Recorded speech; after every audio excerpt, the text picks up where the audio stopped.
I'm Jane Dixon. I'm the coordinator of the Shared Repair Network, which is a project of Circular Community Scotland.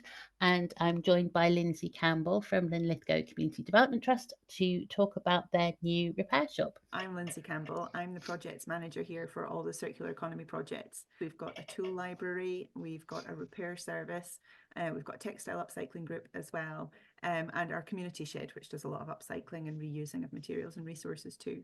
The Development Trust has been around for some time in Linlithgow now, and it just has the very general broad aim of making Linlithgow a great place to live and work. You have recently moved from running a repair cafe to running more of a repair service, which I just thought was a really interesting transition, I'd like to know more about it, and I think lots of other network members would be really interested to find out about it. So, in terms of the repair cafe that you were running, when was that set up? When did you establish that? So we started that in May last year. So we've been Hmm. running repair cafes throughout the year, about every 6 to 8 weeks on average, just in our facility here in the centre of Linlithgow, which is an old library building.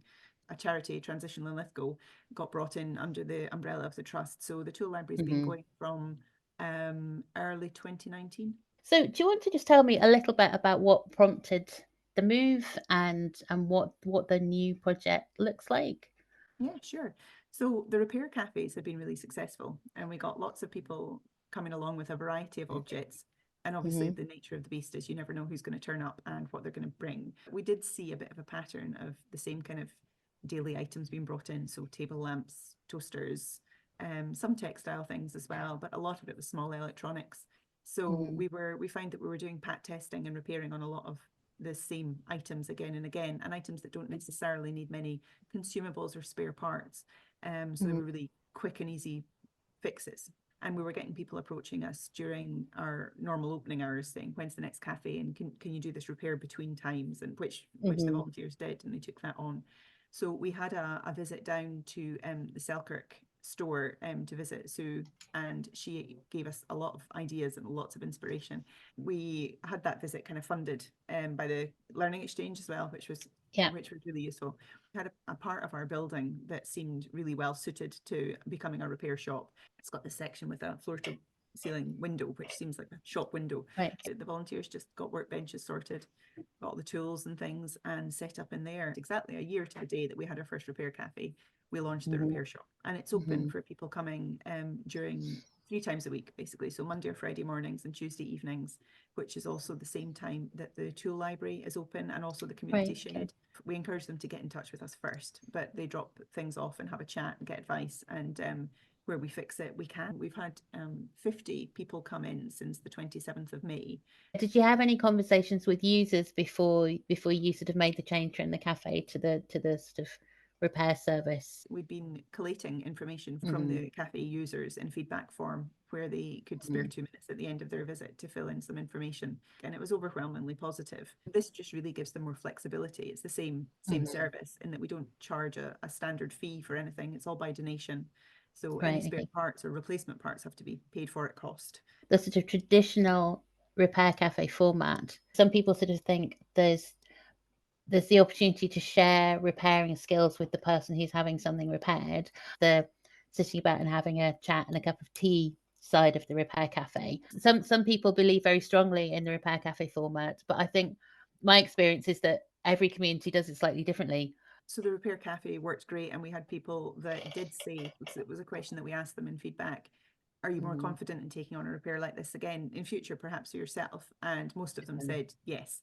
So that was a really positive outcome from that model, the teaching and Mm-hmm. sharing model. But we also had quite a few people turn up to the repair cafe and say, great, can I give you my toaster and I'll be back in half an hour? And they really Okay. had no interest in learning how to fix Uh-huh. things.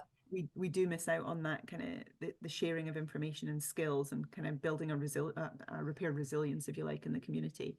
I think in Mm-hmm. terms of waste reduction, this model allows, because it takes a repairer less time to repair something, if they can Mm-hmm. just focus and go for it rather than teaching at the same time. The volunteer repairers, I mean, they do an amazing job. They're so skillful, and they're always expanding on that skill as well. Mm-hmm. So they're quite happy repairing things, and they get that sense of satisfaction out of repairing a high number of items and saving them Mm-hmm. from being wasted. So we've got 4 pretty solid repairers that are there multiple times a week. And then we also have a huge bank of skills in our community Mhm. shed. And when we ran the cafes, we sometimes had up to kind of 8 or 10 repairers. And a lot of those repairers are current members of the shed. So if it comes to repairing a specific item, or if the repair shop gets very busy, we've got a number Mhm. of kind of willing volunteers that can step in and give advice or help out should needs be. The repairers are recording the repairs in much the same way as they did before, in a spreadsheet, by noting the kind of things that they're repairing and the models and makes and things, so that we can maybe have some notice any patterns that are cropping up. Mhm. But we actually had an admin volunteer step up just last week, so she's Oh, going to okay. come on and she's going to take over the admin of the repair shop for a couple of days a week. Is there anything else that I haven't asked you that you think I should have done or that you'd like to share? One other thing that we're doing is we're building a repair register for our town. There are a number of repair businesses around. I'm trying to collate all of these businesses and professionals in one place, so that if there's something Mhm. we can't help with, then we're able to refer them on to an independent who Uh-huh. can. Thank you so much. You're very welcome. Okay.